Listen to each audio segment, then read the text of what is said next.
As the economy starts to open up again, senior figures in the Labor Party are calling for a rethink of Australia's migration system. With 1 million Aussies out of work, taking care of our own first would make sense, right? Or is this us versus them mentality a bit simplistic and even misleading?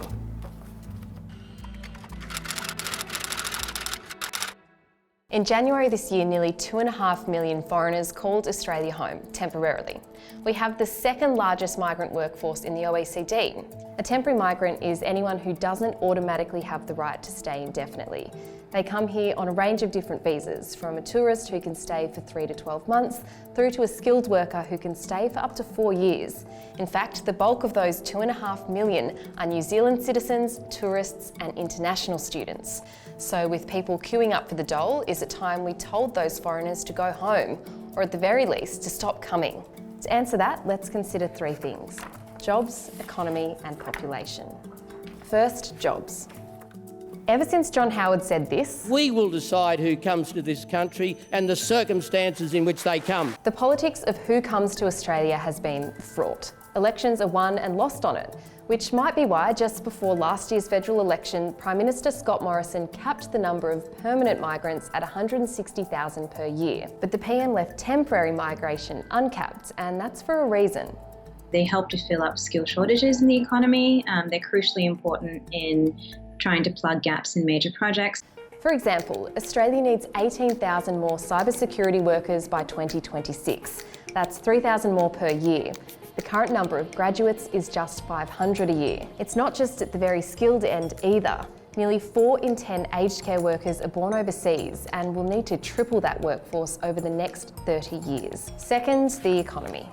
Migration is so important to our economy that if you took migrants out of the picture, Australia would have been in recession last year.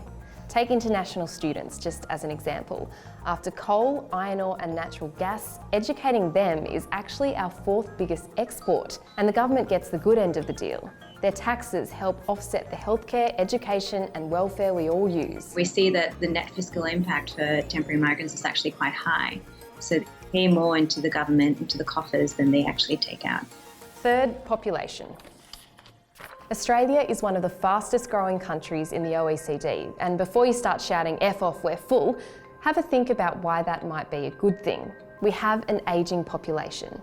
In 2015, for every retiree hitting the golf course, there were around 5 people working. By the middle of the century, the ranks of retirees will swell, leaving just 2.7 working people.